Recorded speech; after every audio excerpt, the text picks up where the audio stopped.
Ever notice how you clock the room before you even sit down? Who shifted? Who's quiet?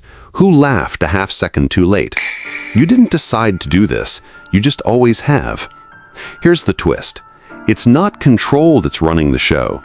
It's fear wearing control's jacket. You think the scanning keeps you safe. It's actually the thing keeping you exhausted. You're mid-conversation, and part of you is already 3 moves ahead, watching your own face from outside your body. Not paranoid, just prepared for a world that once punished you for missing something. That's the hidden truth number 1. You didn't become perceptive by accident.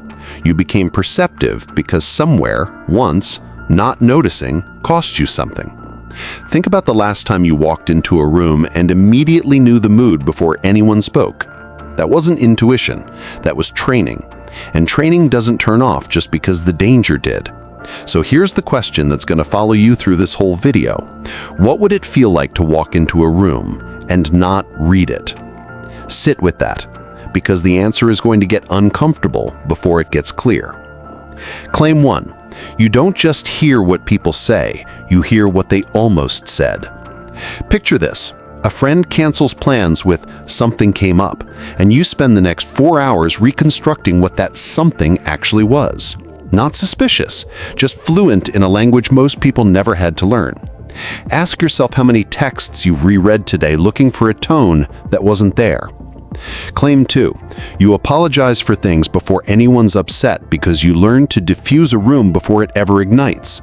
You feel a shift in someone's voice and you're already rearranging your next sentence to soften it. Not people-pleasing, just early warning wired into your nervous system. Notice how tired your shoulders get after a normal conversation. That tiredness has a name, and it isn't small talk. Claim 3. You remember things people wish you'd forgotten.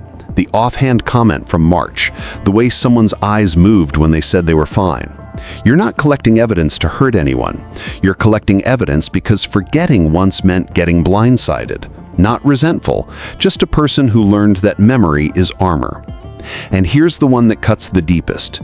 You've gotten so good at reading everyone else that you've stopped checking in on what you feel. You can tell when a stranger's smile doesn't reach their eyes, but you couldn't tell me the last time your own smile did.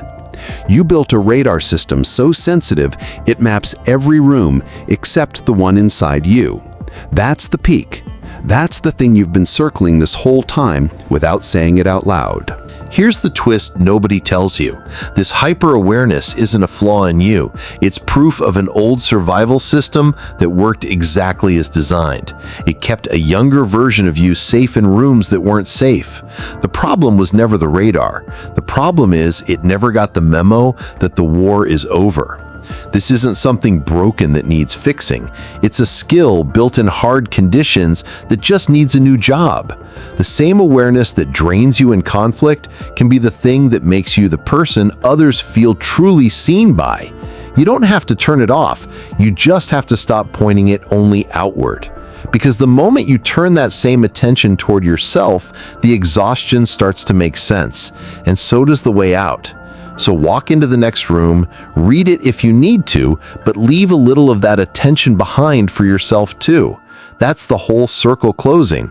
The awareness that once kept you safe from others can finally start keeping you safe with yourself. Now tell me, what's the earliest room you remember learning to read?